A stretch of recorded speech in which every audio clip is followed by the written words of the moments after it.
네, 시청자 여러분 안녕하십니까? 새롭게 준비한 특집 법조 반장 시간입니다. 법조 기자, 검찰 반장 출신인 제가 중요한 법조 이슈를 신속하게 숨겨진 의미까지 상세히 다뤄드립니다. 앞으로 종종 해보려고 합니다. 어제 화요일에 이재명 더불어민주당 대표와 관련된 법원의 판단이 있었습니다. 이재명 대표의 재판부 재배당 요청을 법원이 거절한 건데요. 이게 상당히 중요한 내용입니다. 법원이 이재명 대표의 재판 끌기 전략을 원천 차단한 건데요. 하나씩 차근차근 설명을 해드릴게요. 네, 근데 이재명 대표 관련해서는 법원에서 워낙 많은 재판이 있잖아요. 워낙 많죠. 워낙 많은데 워낙 많죠. 그 중에서 어떤 것과 관련된 재판인가요? 예, 워낙 많은 재판 중에서 어떤 것과 관련된 것이냐? 여러분들 쌍방울 불법 대북 송금 사건 이거 기억하실 겁니다. 이재명 대표는 이화영 전 경기도 평화부지사와 공모를 해서 2019년 1월부터 4월까지 김성태 전 쌍방울그룹 회장으로 하여금 경기도가 북한에 지급하기로 약속한 황해도 스마트팜 지원 사업비 500만 달러를 대납하게 한 혐의를 받고 있는데요. 여기에다가 2019년 7월부터 2020년 1월까지 북한 측이 요구한 도지사 방북 의전 비용 명목으로 300만 달러까지 대납하게 한 혐의를 받고 있습니다.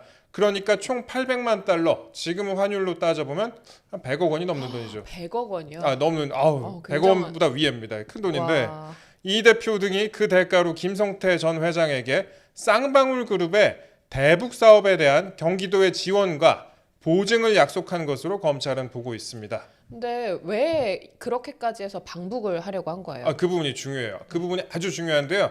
여러분 이제 2018년으로 기억을 좀 되살려봐야 될 것 같습니다. 2018년 9월에 평양에서 뭐가 좀 열렸어요. 이게 네. 뭘까요? 남북 정상회담. 남북 정상회담 좋아하시는 것 같은데. 아주 컸죠, 네. 예, 이슈가. 컸습니다. 남북 정상회담이 열렸어요. 2018년 9월에 열렸는데 당시 이제 사진도 많은 분들이 기억하실 거예요. 그때 문재인 당시 대통령이 평양을 방문해서 평양의 능라도 경기장에서 관중을 향해서 뭐라고 얘기했냐? 남쪽 대통령으로서 김정은 위원장 소개로 인사말을 하게 되니 그 감격을 말로 표현할 수 없다라고 하면서 우리 두 정상은 한반도에서 더 이상 전쟁 없을 것이며 새로운 평화의 시대가 열렸음을 8천만 결의와 전 세계에 엄숙히 선언한다 이렇게 말을 했습니다. 남쪽 대통령이라고 그때 말을 했고 이것도 이슈가 됐었는데요. 참고로 당시에 아마 기억하실 거예요, 세범 씨. 네. 북한의 통일전선부장이라는 리선권이라는 사람이 어떻게 얘기했냐? 네. 우리나라 대기업 총수들 당시 같이 방북한 총수들에게 네. 아니 냉면이 목구멍에 넘어갑니까? 네, 그것보다 조금 더 싸가지 없게 한 것 같은데 그렇게 얘기를 한번 했습니다. 다시 해주시죠. 아니 잘 못하겠어요. 아니 냉면이 목구멍으로 넘어갑니까 하고 정색하게 아주 네. 정색하고 얘기를 했습니다. 그런데 그 남북 정상회담에 몇몇 정치인들이 특별수행단으로 동행을 합니다. 누가 갔을 것 같아요? 그때 당시에 안희정 충남 그분은 아마 그때 갈 수가 없었을 아, 것 같고요. 그런가요? 그분은 그러- 금기어로 그러면 하겠습니다.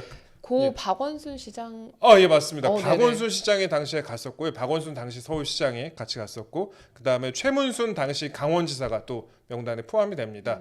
당시 신문 기사 제목을 보면요. 뭐라고 써 있느냐면 박원순, 최문순 방북단 포함 지자체 남북 경협 탄력 기대 그리고 방북 명단 제외 이재명 뭐라고 했게요? 잘 다녀오세요. 예, 제목이 방북 명단 제외 이재명 잘 다녀오세요 이런 제목이었어요. 그래서 이런 제목의 기사들이 많이 나왔습니다. 이재명 당시 경기지사는 당시 기사에서도 알 수 있다시피 그때 제외가 됐어요 이 명단에서. 그때 당시에 그 민주당 지지층한테 어필하고 그 대선 주자가 이제 된다는 그런 의미를 좀 가지려면 북한에 다녀오는 게 상당히 그 당시에 의미가 있었지 않습니까? 그랬겠죠. 네, 근데 여기를 또 못 갔으니까 또 이재명 대표로서는 마음이 상당히 조급했을 것 같아요. 네, 그랬을 것 같습니다. 당시에 검찰이 이재명 대표가 특별수행단 명단에서 제외되자 부담을 느낀 이화영 전 부지사가 김성태 전 쌍방울 회장에게 방북 비용을 대납시킨 사실을 확인했다고 검찰이 밝혔고 김성태 회장도 검찰 조사나 진술에서 이 같은 내용의 진술을 했습니다. 즉 북한에 돈을 줘서 이재명 당시 경기지사를 북한에 보내려고 했다. 이렇게 말이죠. 그래서 이화영 전 부지사가 그 같은 혐의로 먼저 맞아요. 기소가 됐죠. 그래서 굉장히 중형을 선고받았던. 몇 년입니까? 네, 그때 당시에 9년 6개월 네, 맞습니까? 맞습니다. 9년 네. 6개월 기억하시네요. 네. 상당히 컸습니다. 네. 이재명 대표가 이제 경기지사를 할 때 이화영 전 평화부지사잖아요. 이화영 전 평화부지사가 지난 6월에 1심 선고가 있었어요. 근데 징역 9년 6월이라는 중형을 받았습니다. 네. 9년 6월은 이거 어마어마한 네. 중형이에요. 몇 네. 번 방송에서 언급하셨잖아요. 이게 예. 5년 이상 나오면은 그때부터 생각이 많아진다고. 이게 이렇게 9년 6개월 정도 되면은 인생 플랜을 새로 짜게 되거든요. 네. 보통 5년 이상 받으면은 그렇게 장기적인 플랜을 짜는 분들이 많이 있는데 9년 6월이면은 이제 20대가 30대가 되고 30대가 그렇죠. 40대가 되는 그런 강산이 시간입니다. 변하는 10년 아닙니까? 맞습니다. 그렇기 때문에 9년 6개월 아주 상당한데 1심 재판부가 당시에 뭐라고 했냐? 불법 대북 송금액 불법 대북 송금액 중에서 총 394만 달러가 세관 신고 없이 중국 등으로 밀반출됐다 이렇게 인정을 밀반출. 했고요. 네. 밀반출. 특히 이제 이재명 대표의 방북 비용 중에서 200만 달러는 실제 북한 조선노동당에 전달됐다 이렇게 판단을 했습니다. 그러니까 200만 달러가 조선노동당으로 바로 꽂혔다는 거예요. 네. 그러니까 이제 이화영 부지사가 유죄가 나왔는데 그러면 도지사를 기소를 합니까 안 합니까? 당연히 하죠. 하죠. 네. 그래서 지난 6월 12일에 검찰이 이재명 대표를 기소를 한 겁니다.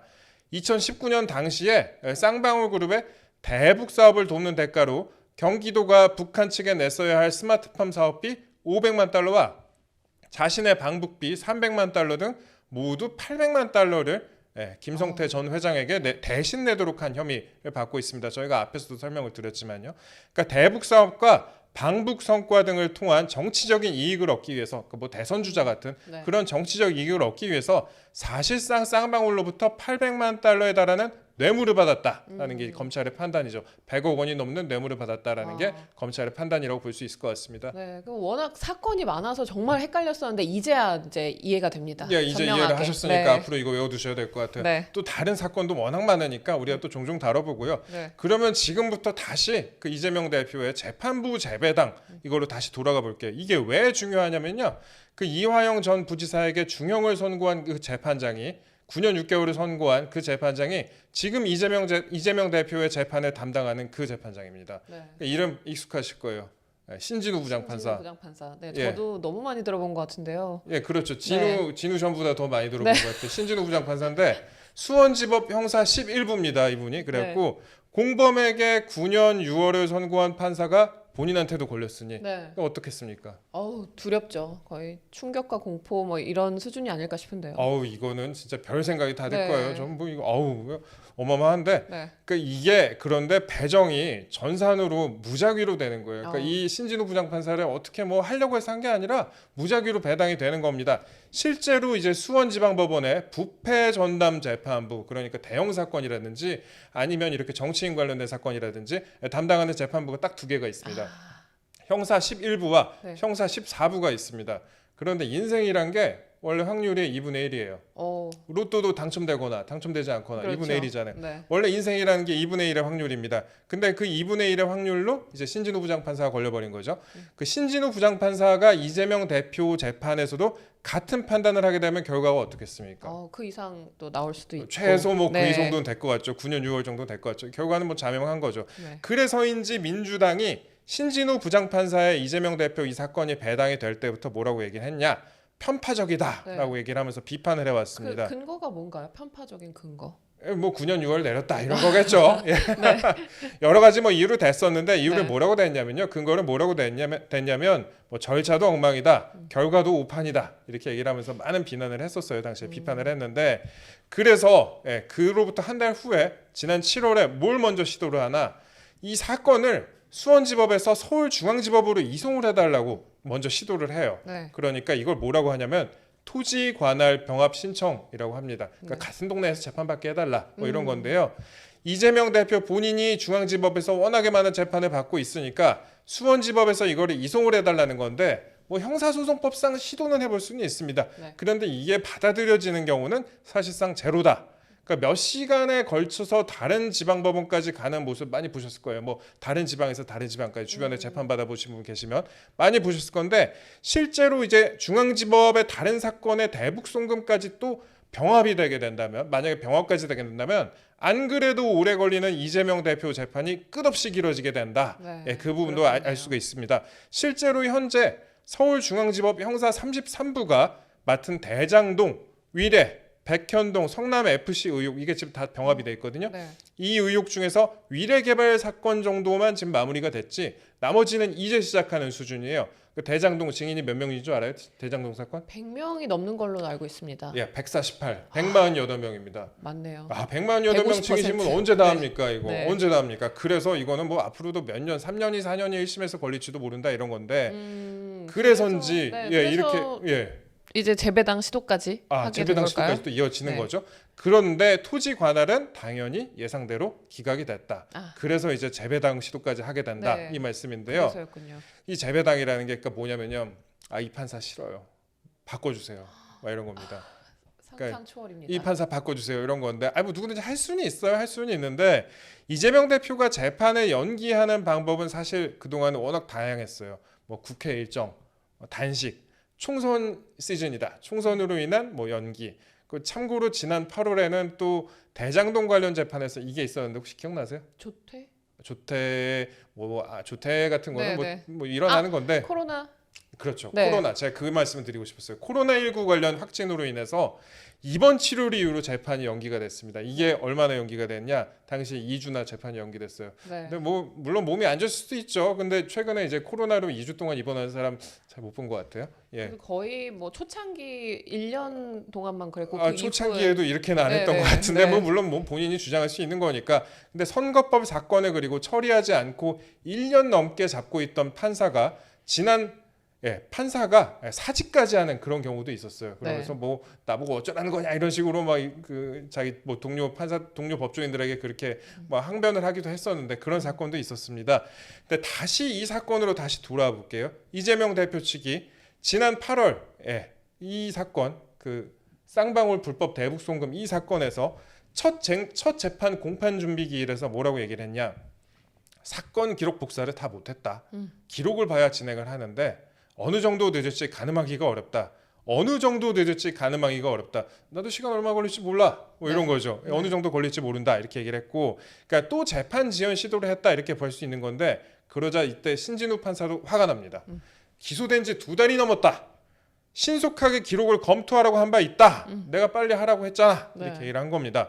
이 방법 저 방법 다 써보다가 그러니까 신진우 판사 신속하게 재판을 하려는 신진우 판사를 피할 수가 없으니까 그러니까 이제 재배당 요청을 하게 된 겁니다.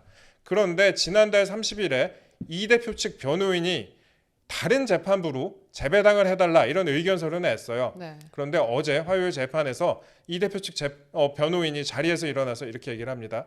일단 송구하다는 말씀을 드린다 이렇게 얘기를 해요. 그러면서 본 재판부에서 이 사건을 맡는 건 헌법상 무죄 추정 원칙에 맞지 않는다는 관점을 가지고 있다. 아무리 공정한 재판 의지를 가지더라도 구조적으로 예단이나 편견을 가지지 않는다고 하기 어렵다. 변호인 입장에서 본다면 아무런 사전 지식도 없는 백지 상태에서 사건을 심리해야 공정할 것이라 생각을 한다. 이렇게 얘기를 했어요. 그러니까 네. 공정하게 재판 안 될 것 같다 이렇게 얘기를 한 거죠. 예. 근데 반면에 또 검찰은 재배당 요청 자체가 그 통상적인 그 사건에서 보기 힘든 경우라서 이제 기각돼야 된다 이렇게 또 얘기를 했지 않습니까? 통상적인 사건에서 굉장히 보기 힘든 경우입니다. 사실 특혜로 좀 봤었잖아요. 특혜라고 이제 주장을 했죠. 사실 재배당이라는 게 그러니까 정말 뭐 가족 관계로 연관이 돼 있거나 뭐 특수 관계거나 그런 경우에만 이제 가능한 것인데 특혜를 요구하는 거니까 기각돼야 된다 이렇게 한 거예요. 검찰에서 주장을 한 건데 그랬더니 신진우 판사가 뭐라고 했나? 종전 판단에 구속돼 불분명한 판단을 할 우려가 있다고 변호인이 주장할 수 있지만 대법원 예규 등을 종합적으로 검토해 볼 때 이런 경우에 대한 명확한 법률 문헌이 없어서 재배당 요청을 받아들이면 또 다른 위험이 생길 수가 있다 이렇게 했어요. 그러면서 재판부에서 형사소송법에서 정한 바에 따라 실체적 진실을 밝히고 피고인 인권을 보호하는 그런 형태에서 재판을 진행해야 하는 것이고 재배당은 어려울 것 같다라는 말씀을 드린다라고 했습니다. 그러니까 굉장히 신사답게 말을 했어요. 신진우 판사가 굉장히 신사답게 얘기를 했는데 그래도 말 한마디 한마디에 뼈가 있는 거죠. 그러니까 변호인이 또 한마디를 합니다. 특혜를 요구하는 게 아니다 라면서 혹시나 법원과 검사가 이재명 죽이기에 나섰다라는 사법부 신뢰를 저해시키는 음모론이 생길까봐 라고 했습니다. 즉 그러니까 재판부 신상을 공격하고 그런 점들이 우려가 된다. 깊이 헤아려달라 이렇게 얘기를 했는데 이거 즉 신진우 판사가 뭐 당신 신진우 판사한테 당신 신상 공격당할 수도 있고 욕 먹을 수도 있으니까 그러니까 당신 좀 바꿨으면 좋겠다 이런 식으로 얘기를 한 거예요. 근데 판사가 이런 소리 듣고 기분이 어땠을 것 같아요? 당연히 좋지 않죠. 약간의 좀 협박조로 들릴 수도 있을 것 같아요. 워딩 자체는. 그럴 수도 있을 것 같아요. 그럼 굉장히 기분이 나쁘겠죠. 네. 좋을 리가 없습니다. 그래서 법원이 재배당 요청을 기각을 했습니다. 네. 재배당 요청을 기각을 했습니다. 바로 그냥 완전히 기각을 했습니다. 그 이재명 대표는 앞으로도 신진우 부장판사 이화영에게 9년 6개월을 선고한 신진우 부장판사에게 재판을 받게 됐습니다. 신진우 판사는 참고로 이런 얘기도 했어요. 기소된 시점에서 4개월이 지났다. 방대한 기록 때문에 사건 파악이 늦어질 수는 있지만 다른 사건과 달리 시간을 많이 들일 수 없다라고 얘기를 하면서 현재 단계에서 지지부진한 측면이 있다. 라면서 신속한 사건 기록 검토를 요구를 했습니다. 재판 빨리빨리 하자 이렇게 얘기를 한 겁니다. 정상이죠. 이게 정상이죠. 그리고 제가 조금만 더 말씀을 드리면 신진우 부장판사는 내년 2월에 법관 정기 인사에서 인사 이동할 가능성이 있습니다. 통상적으로 이재명 대표 사건의 경우 뭐 이미 이화영 전 부지사 사건에서 증거나 증인 신문이 대부분이 이루어졌기 때문에 뭐 인사 이동 전에 처리할 가능성도 상당히 있습니다. 이재명 대표의 경우에는요. 다음 달 선거법과 위증교사 사건 선고를 앞두고 있지 않습니까? 11월 15일과 11월 25일에 선고를 앞두고 있는데 선거법이나 위증교사 사건과 달리 이 대북송금 사건의 경우에는 형량이 훨씬 높고 법정 구속의 가능성도 배제할 수가 없어요. 그러니까 1심에서 구속될 수도 있다. 그 9년 6개월이나 나오는 사건인데 뭐 그렇지 않겠습니까? 그렇기 때문에 더욱더 신경이 쓰일 수밖에 없을 겁니다. 그동안에 워낙 이재명 대표 관련된 사건은 유난히 사건 처리가 오래 걸렸습니다. 선거법 사건 경우에도 원래 6개월 안에 1심을 처리해야 되고 3심까지 1년 안에 처리를 해야 되는데 이게 강행 규정인데 그런데 1심 기소 후에 지금 26개월이 걸렸습니다. 1심까지만 거의 26개월 4배 이상 걸렸네요. 몇 배가 걸렸죠. 그다음에 조희대 대법원장이 연일 신속한 재판을 강조하고 있는 상황입니다. 이것도 지켜봐야 될 부분입니다. 참고로 신진우 부장판사는 정치 성향에 관계없이 추상같이 엄한 판결을 내리는 판사로 법조계에 알려져 있습니다. 저희가 이번 법조 반장 특집 내용 짧게 요약해드리자면 이재명 대표가 재판부를 바꿔달라고 하다가 완전히 기각당했다. 그리고 이 대표의 이재명 대표의 공범인 이화영 부지사에게 9년 6개월을 선고한 신진우 부장판사는 빠른 재판을 강조하고 있다. 대법원장 역시 신속한 재판을 거의 매일같이 강조하고 있다가 되겠습니다. 이해되시죠? 네, 완전히 이해됐습니다. 예, 그렇습니다. 저희는 앞으로도 법조계 중요 이슈에 대해서 신속하고 세밀하게 한번 다뤄보도록 하겠습니다. 저희 오늘 시간이 여기까지고요. 앞으로도 특집 법조반장으로 한번 해보겠습니다. 앞으로도 열심히 한번 해보겠습니다. 감사합니다. 감사합니다.